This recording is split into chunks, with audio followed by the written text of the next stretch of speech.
community, and that's why we created courtyards where everybody would know each other. You enter the courtyard through one, and these houses were grouped around the courtyard.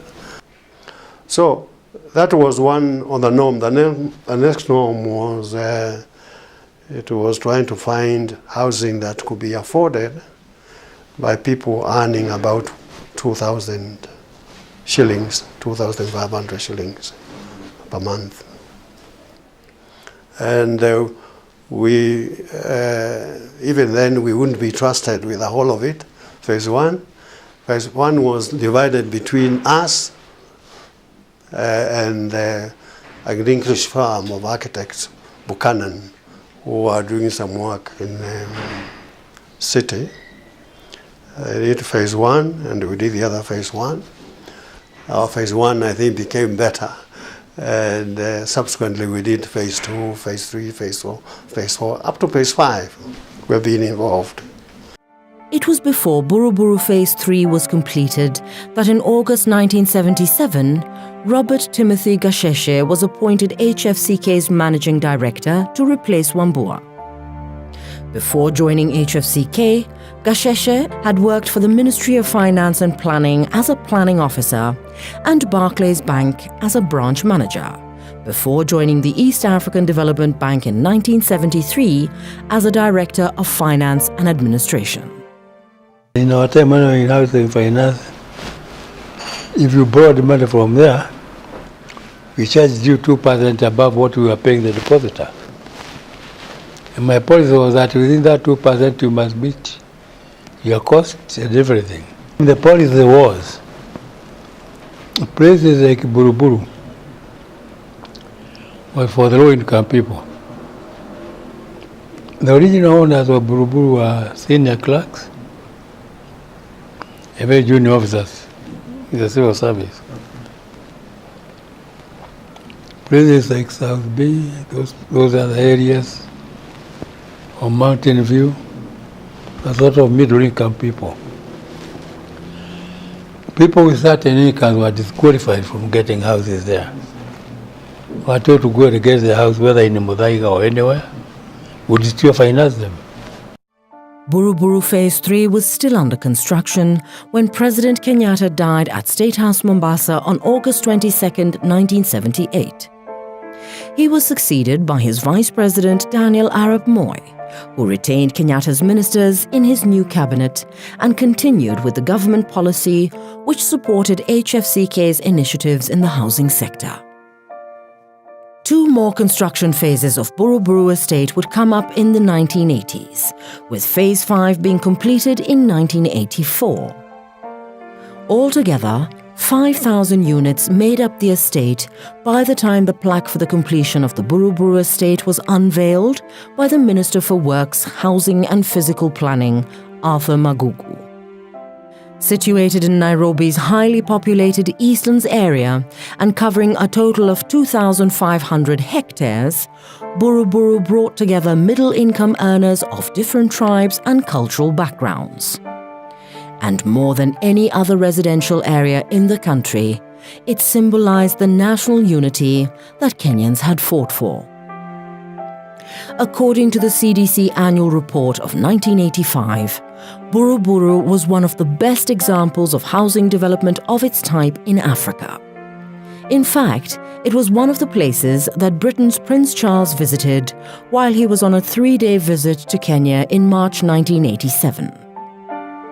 To take him around the estate were the Minister for Local Government Moses Mudavadi, the Town Clerk Johnson Nganga Mbugua, the Chairman of HFCK Colonel Meshak Birgen, Walter Mukuria, who had replaced Gasheshe as HFCK Managing Director earlier that year, and the main architect for the estate, David Mutiso. During his time at Buruburu, Prince Charles planted a tree near the Buruburu Shopping Centre complex in commemoration of his visit to the estate. Apart from the Buruburu estate development, the 1970s saw HFCK finance many housing projects developed by the National Housing Corporation and private developers in Nairobi and other Kenyan towns. In Nairobi alone, HFCK had by the end of the 1980s advanced more than 1.2 billion shillings for the purchase of more than 9,000 housing units in different estates, among them Bellevue, Ngumo, Ngei, Golf Course and Kuna. And it would also work closely with the Nakuru, Thika, Kakamega, Kitale and Kericho municipalities to finance the development of residential estates in those towns, including Section 58 in Nakuru and the Kericho Mortgage Housing Scheme. In order to serve some of these areas, HFCK expanded its branch network to Thika and Nakuru. The next major housing estate that HFCK built was Komarok, whose first phase of 1,750 units was launched by Kenya Building Society with finance from HFCK. Komarok was the largest known commercial housing project that used natural fiber concrete roofing tiles, sometimes known as sisal cement tiles. It was also the first major project to target lower income groups. Komarok Phase 2's 392 and 3-bedroomed houses were ready for sale in February 1994 at prices of 710,000 to 950,000 shillings respectively. Phase 3, with 415 units, was commenced in April the same year at prices between 820,000 and 950,000 shillings per unit. Phase 4, commenced in 1994, was the first 415 units being available for sale in 1995. Because of the need to keep the final prices of Komarok units down, subcontractors were employed to provide some of the building materials. The biggest subcontractor was Humama, women's group from Mathare Valley in Nairobi, who produced approximately 800,000 or nearly 75% of the roof tiles. Humama had 240 members, many of whom were single mothers who had been victims of periodic eviction from their homes. The project employed 80 women and about half as many men making tiles on a full-time basis for over a year and earning nearly 2 million Kenya shillings.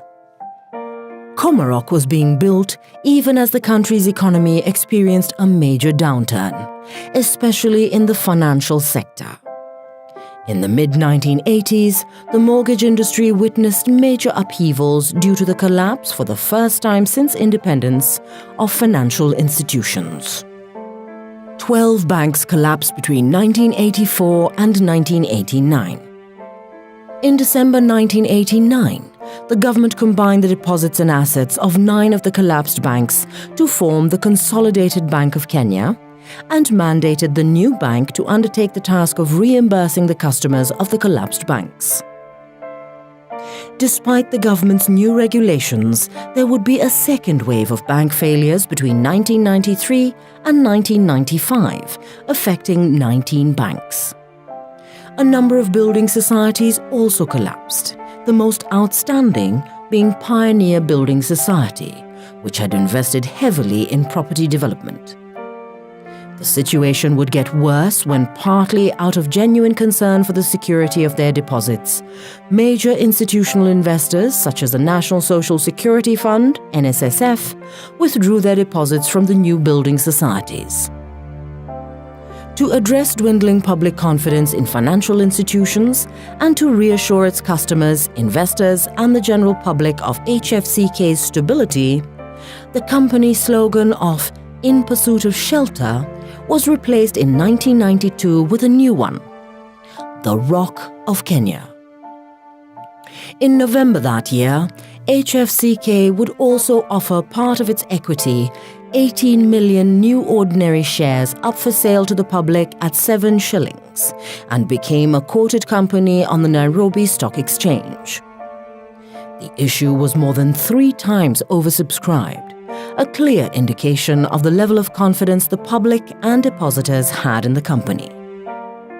The public thereafter held 39.2% of the HFCK share capital, and the Kenya government and CDC held 30.4% each after an injection of new funds increased the company's paid-up capital to 230 million shillings. This paid-up share capital would increase to 345 million after the company issued bonus shares in 1994 at a rate of 1 share for every 2 held. And the proportion of shares held by HFCK shareholders would change by 1999 after the government sold a substantial number of its shares to the public and institutions. The public and institutions would now hold the majority shareholding in HFCK, while CDC retained its 30.4% stake in the company. As the decade of the 1990s began, there were major projects that had been started by HFCK in the 1980s that hadn't yet been completed, the most important being Komarok, which was not completed until 1999 after more than 4,000 housing units had been built by Kenya Building Society with financing from HFCK. As in the 1980s, HFCK financed houses outside Nairobi in the 1990s. Fahari Estate's 100 units in Bamburi Mtopanga, Mombasa, were completed in 1996. But the selling of Fahari Estate units did not move quickly due to lack of effective demand. Consequently, the Kenya Building Society, which had put up the units, ended up incurring a loss of nearly 12 million shillings due to inability to sell the houses. Other developments that were financed by HFCK in the 1990s included Airport View Estate, Santak 2, Imara Daima Estate, Kibera High Rise, Kiboko Mortgage Scheme, Kisumu Mortgage Scheme, and Eldoret Mortgage Scheme. The late 1990s, however, were not good for the country's economy. Due to continued political confrontations between President Moi's government and opposition parties, international donors had suspended support to Kenya, resulting in a lack of investor confidence. There was capital flight, falling currency values, high interest rates, which in turn led to stagnation of the property market, business wage freezes, and mass redundancies. Moi tried to deal with the situation by bringing into his government what came to be known as the Dream Team, headed by famous archaeologist and wildlife conservationist Richard Leakey, to try and impress upon donors and investors that the government was serious about rectifying things. The Dream Team included directors of HFCK, Titus Naikunyi and Martin Oduoro Tieno.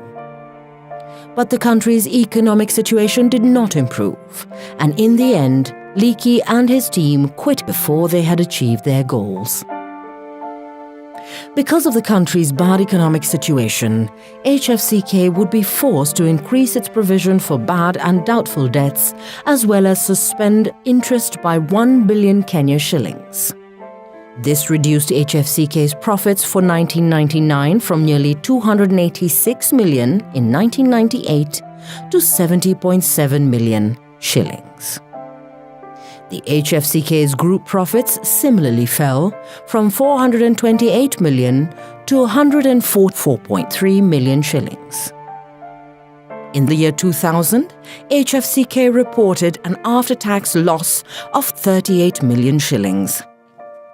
The loss would increase to 186 million the following year, largely due to suspended interest, provisions for losses on advances of up to nearly 1.6 billion, as well as the voluntary retirement scheme, which cost the company 158 million shillings. Further, there was a drop in customer deposits following the enactment of the Retirement Benefits Authority Act in 2001, which resulted in the departure of pension funds that had been administered by HFCK. In July 2001, HFCK's new managing director, Peter Lewis Jones, who had replaced Mukuria after the latter's retirement in 2000, launched a property mart at Rehani House, whose purpose was to enable customers identify and purchase property. However, in light of the increased default cases at the time, the property mart was forced to handle the sale of repossessed property. This gave HFCK a bad reputation that eventually forced the company to outsource auctioneering services. The governor became a bit conscious of what was happening. The governor wanted to close the bank. My colleague directors from CDC said, we are not going to be here where the bank is going to be closed by the governor of the central bank. So they resigned. I then became the chairman. I was appointed by the remaining directors, who were mainly Kenya's government representatives.